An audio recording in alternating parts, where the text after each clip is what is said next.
जल्लोष इथं पाहायला मिळतो आणि उमेदवाराचा प्रचंड प्रतिसाद मिळतो, काय सांगा? जय शिवराय.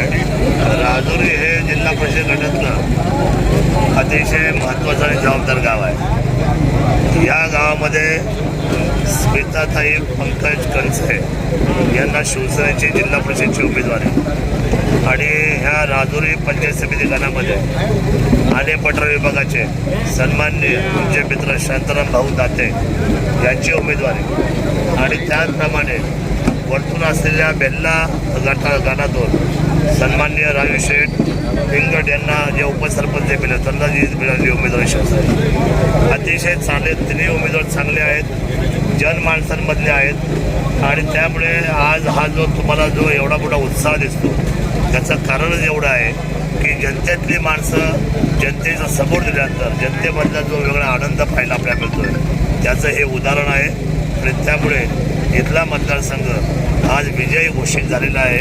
माझा सर्वसामान्य जनतेवर विश्वास आहे. फक्त मताधिकाने ते जास्तीत जास्त ह्या मतदारसंघामध्ये ताकद उभी करतील. त्यांनी पाहिलेली या मतदारसंघाची जी स्वप्न असतील, जनतेची जी अडीअडचणी असतील, विकास कामं असतील, ती करण्यासाठी आमच्या जिल्हा परिषद आणि पंचायत समिती दोन्ही सदस्य कटिबद्ध राहतील हा विश्वास तालुक्याचा आमदार येण्याचा निमित्त. सर, दोन्ही राष्ट्रवादी एकत्र झालेले आहे, मशालची पण साथ आहे. दोन राष्ट्रवादी आणि मशाल एकत्र झालेली आहे, त्यांचा ताळमेळ बिघडलेला आहे, त्यामुळे त्यांच्यामध्ये एक वाक्यता नाही. आज मात्र शिवसेना हा पक्ष स्वतःच्या ताकदीवर आणि सर्वसामान्यांच्या विश्वासाच्या बळावर ही निवडणूक अतिशय विजयाच्या उंचीवर घेऊन जाईल. 8पैकी 8 जिल्हा परिषद गट आज मला पाहायला मिळतं की 8ही गट शिवसेनेने आपल्या ताब्यामध्ये घ्यायचा निर्णय केलेला आहे आणि हे विजय आम्ही आशे मिळू. कदाचित आमचा जुन्नर तालुका ही शिवजन्मभूमी, आज प्रजासत्ताक दिन आहे, मला सांगावंसं वाटेल 8पैकी 8 जागा जर जिल्ह्यामध्ये आपल्या संपूर्ण गटाने जर जिंकल्या, तालुक्याने जर जिंकल्या तर ह्या तालुक्याचं नाव महाराष्ट्राच्या उंचीवर राहील हा विश्वास मला या ठिकाणी सांगावासा वाटतो. सर, जो आळे पिंपळवंडी गट आहे जो तुमचा, त्या ठिकाणी बंडखोरी आपल्या पक्षामध्ये होते का? नाही, मला नाही सांगता यायचं. त्याचं कारण आहे की अजून माघारी झालेली नाही. माघारीनंतर ती बंडखोरी झाली का नाही झाली हा विषय येईल. अजूनपर्यंत उद्याचा दिवस बाकी आहे, तोपर्यंत 3 वाजेपर्यंत. कारण मी शिवसेनेचं नेतृत्व करतो, तालुक्यातल्या सगळ्या लोकांना माहीत आहे. परंतु अपेक्षा असतात, कार्यकर्त्यांच्या अपेक्षा असणं, निवडणुकीमध्ये तिकीट मागणं किंवा मला उभं राहायचं असं म्हणणं काही गैर नाही आहे. तिथला उमेदवार आमचा मयूर पवार एक माझ्या घरातला मुलगा आहे, त्यामुळे त्याने तिकीट मागितली होती. त्याला दुर्दैवाने तिकीट आपल्याला देता नाही आली, काही इनकमिंग झाले, काही पक्षाची प्रमुख मंडळी आमच्याकडे आली. त्या वाटाघाटीमध्ये थोड्याशा गोष्टी पुढे मागे जरी झाल्या असतील तर बंडखोरी त्या ठिकाणी झालेली नाही. आणि शेवटी आम्ही एक कुटुंब आहे. पिंपळवंडी गाव हे आमदारकीचं गाव आहे, त्यामुळे याच्यामध्ये सर्व लोक अतिशय जबाबदार निर्णय घेतील हा विश्वास माझा आहे. सर, माजी आमदार अतुल बेनके यांनी आज तुमच्यावर टीका केली का फक्त घोषणाबाजी करताय, प्रत्यक्षात कोणतीही गोष्टीची म्हणजे पूर्ण होत नाही आहे अशी तुमच्यावर त्यांनी टीका केली, काय सांगा? त्यांना किती नंबरची मतं मिळाली असा विषय ना.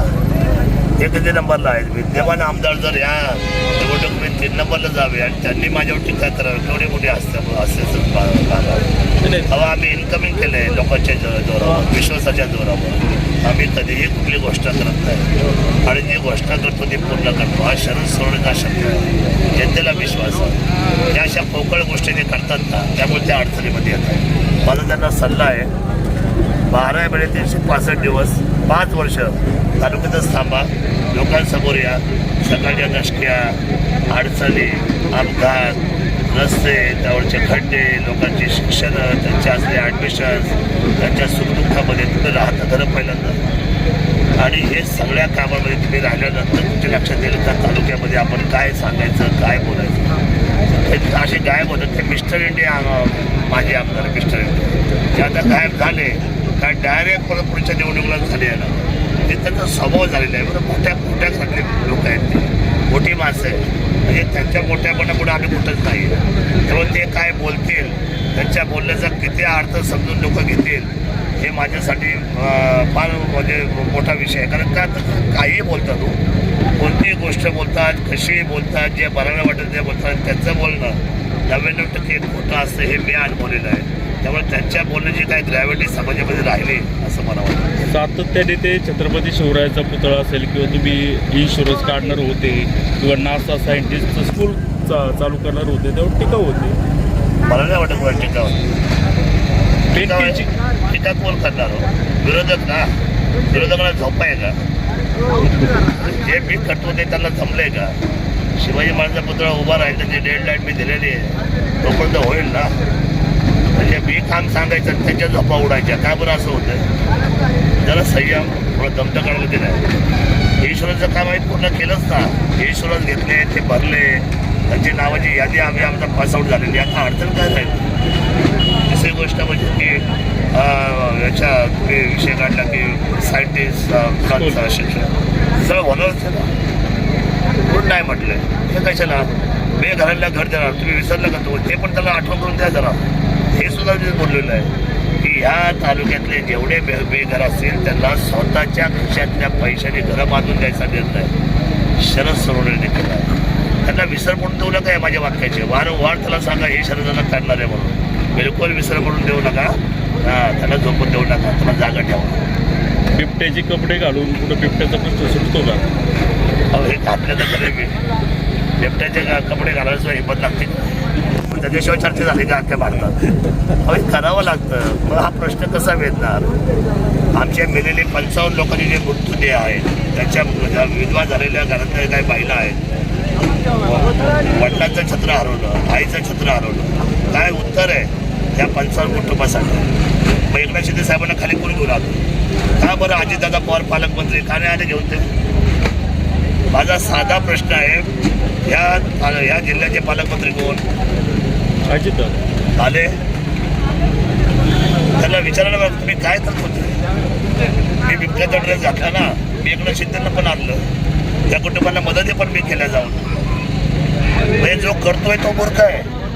आणि तुम्ही पुण्यात बसणार उलटाव बसणार शेळ्या हाकणार आणि आम्हाला हाकणं शिकवणार. जनता इतकी काय वाटते? जनता तुम्हाला साधी वाटते का? इतकी थट्टा करू नका. तुम्ही कितीही जरी मोठे असाल पैशाने तर जनता आणि जनतेचं ऐश्वर्य हे माझ्या ताब्यात आहे. कारण मी त्यांच्यावर प्रचंड करतो आणि सत्य वागतो. असत्य कुठल्याही गोष्ट करतो.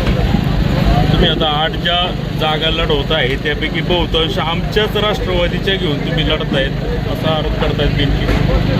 हे बघा 8च्या 8 जागेवर धनुष्यवान उभं राहिलेलं आहे. आता आमचं काय तुमचं काय? विजयाचे निशाण कुठले? धनुष्यवान. त्यामुळे तो विषय राहिला कुठे? आणि कसं आहे तुम्हाला मी सांगतो शिवसेना हा असा पक्ष आहे. बाळासाहेबांनी ह्या शिवसेनेला ज्याला जाजन्य दिलं त्यावेळेला ह्या तालुक्यामध्ये 2दा आमदार झाले. माझ्यासारखा बाळूसाहेब 2दा आमदार झाले. म्हणजे 4 वेळेला त्यांच्या विरोधात आमदार झाले होते आम्ही मंडळी. विशेषत्वाने पंचायत समितीचे सभापती इथे आत्तापर्यंत 5 वेळा झाले. नगराध्यक्ष आम्ही 5 वेळा जिंकलेलो आहे. जिल्हा परिषदेपैकी आम्ही एक काळात मी आल्यानंतर 8 पैकी 5 जागा जिंकलेलो आहे. तो धनुष्यबाण आहे हा. सर्वसामान्यांना विश्वास आहे धनुष्यबाणावर. पण मला असं वाटतं की जो एकदा धनुष्यबाणाकडे येतो त्याच्यावर सर्वसामान्यांचा विश्वास राहतो आणि विजय 8च्या 8 जागा 100%. नगर परिषदेबद्दल देखील म्हणले का थोडंसं जातीचं राजकारण करून नगर परिषदेत सत्ता घेतली? बघा सत्ता घेण्याला महत्व आहे. सत्ता घेण्याला महत्व आहे. आणि सत्ता घेतली ना मी जातीचं म्हणा पातीचं म्हणा पक्षाचं म्हणा जनतेने आम्हाला कौल दिला आहे आणि आम्ही शिवसेनेचा भगवा झेंडा 1 नाही 2 नाही 3 नाही 4 नाही ते अजून इथंच आहेत. त्यांच्या पक्षात सुद्धा त्यांनी पक्ष अर्धा केले असतात. त्यांच्यावर विश्वास नाही कुठला जनतेत राहिला. ते इथंच घोटवत आहेत. माझ्याकडे जबाबदारी तेवढी दिली आहे. चाकण खेड आंबेगाव जुन्नर त्यांना अभिमान नाही वाटत का? त्यांना अभिमान नाही वाटत की आपल्या तालुक्याचा सुपुत्र यांना आता एवढी मोठी जबाबदारी दिली आणि ते त्यांनी पार पाडली सुद्धा आणि विजय सुद्धा मिळवला. वास्तविक त्यांनी माझे बॅस लावले पाहिजे. अतुल शेटबेन आता तो पिंपळवंडी गावामध्ये जो मेळावा झाला तुमच्याच कार्यकर्त्याचा अप्रत्यक्ष सगळा टीकेचा रोग तुमच्याकडे होता. 100% एक तर तुम्ही लोकांना सांगता का तुम्ही तयारीला लागा काम करा तुम्हाला तिकीट देतोय ऐन वेळी तिकीट कट करता आयरामांना संधी देता अन्याय करत नाही. हे बघा राजकारण हे वाटाघाटीचं असतं. आता या भारतातले सगळे भारतीय जनता पार्टीने सगळ्या पक्षाचे लोक आयात केलेले आणि सत्ता भारतात आता देशात एक नंबरचा पक्ष कुठला आता भाजप, राज्यात कुठला भाजप, आता कालच्या नगरपालिकेमध्ये कुठला भाजप. काय केलं त्यांनी, जो ज्या ज्या ठिकाणी त्यांनी घेतले त्या निर्णय झाले वाटाघाटी. माझा निर्णय पक्का होता, मयूर पवार हा आमचा चांगलाच उमेदवार होता, पण घरातला माणूस आहे, आम्ही त्यांना समजून सांगू. राजकारणाची गणितं असतात बघा. उबाटाचा तालुका प्रमुख शिवसेनेमध्ये आमच्याकडे आलाय, मोठी गोष्ट झाली की नाही. उबाटाचा तालुका प्रमुख आमच्याकडे येणं, शिवाय 7 उपतालुका प्रमुख घेऊन येणं, 8 विभाग प्रमुख घेऊन येणं, मला सांगा हे यश नाही का आमच्यासाठी. आम्ही संघटना चालवलेली माणसं आहोत ना, आम्ही संघटनेचा विचार करणार. त्यामुळे असं नाही आहे, आम्ही जो विचार केला कधीतरी या सगळ्या गोष्टी वाटाघाटीमध्ये पुढं मागं घरच्या माणसाला आपल्या माणसाला म्हणावं लागतं, भाऊ तू थांब. 2009ला मला तिकीट दिली होती विधानसभेला शिवसेनेने, 3 दिवसांनी ती बदलली. मग मी पुढे गेलो, रागवून नाराज होऊन बाहेर नाही ना पडलो, थांबून राहिलो. त्याचा परिणाम असा झाला की नंतर मी 2 वेळा आमदार झालो. संयम, राजकारणात संयम फार महत्त्वाचा असतो. 8च्या 8 जागा येतील 100% 8 जागा येतील आणि जिल्हा परिषदचा अध्यक्ष सुद्धा शिवसेनेचा होईल. वाटाघाटी करावी लागते राजेंद्र आमच्याशी, हा विश्वास आहे.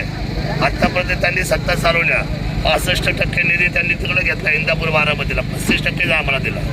आम्हाला एकदाच अध्यक्षपद दिले 50 वर्षामध्ये, ते पण ट्रायबलला पर्याय नाही तिकडे, ट्रायबल नाही म्हणून. तिला ट्रायबल बारामती इंदापूरला असं ना, तर ट्रायबलला अध्यक्षपद ते पण देऊन टाकलं असतं. याचा अर्थ समानता ठेवली नाही आणि म्हणून ते राज्यकर्ते म्हणून चांगले नक्कीच आहे, आम्ही त्यांचा आदर करतो दादांचा. पण आम्हाला असं वाटतं की एकदा परिवर्तन व्हायला पाहिजे आणि जिल्हा परिषद अध्यक्ष हा शिवसेनेचा व्हायला पाहिजे. म्हणून 8च्या 8 जागेवर आम्ही दावा केला आहे आणि ह्या जुन्नरची जनता यावेळेला 8च्या 8 जागेवर शिवसेनेला 1,00,000% विजय देईल हा माझा विश्वास आहे.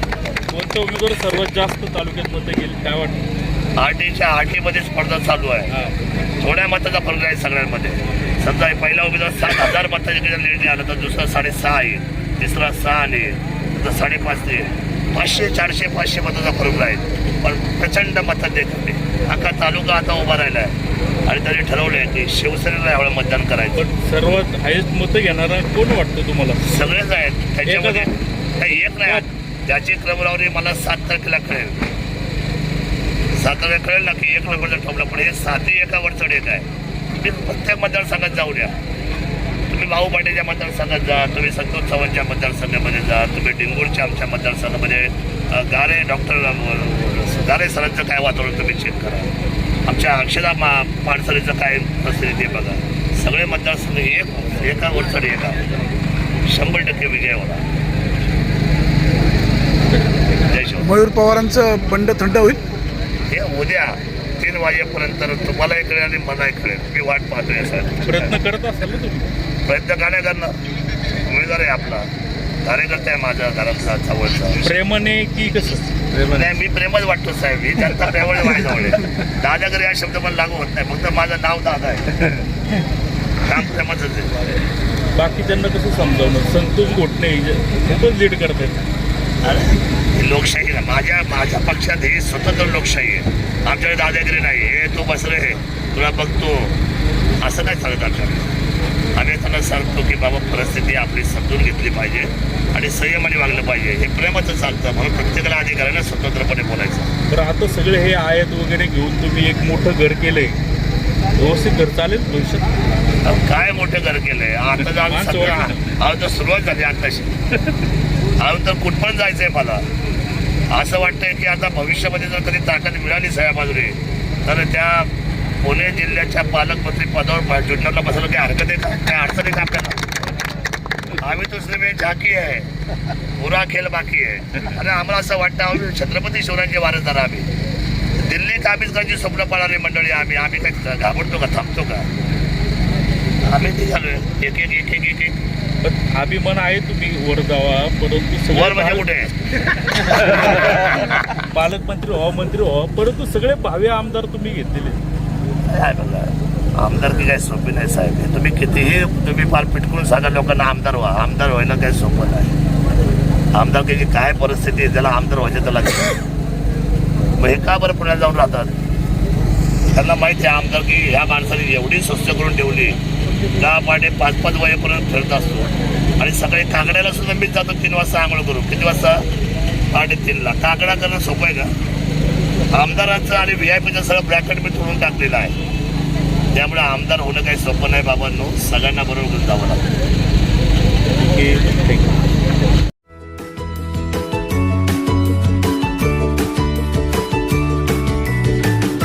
बातम्या शेतीच्या, बातम्या मातीच्या, बातम्या अन्यायाच्या, गुन्हेगारीच्या,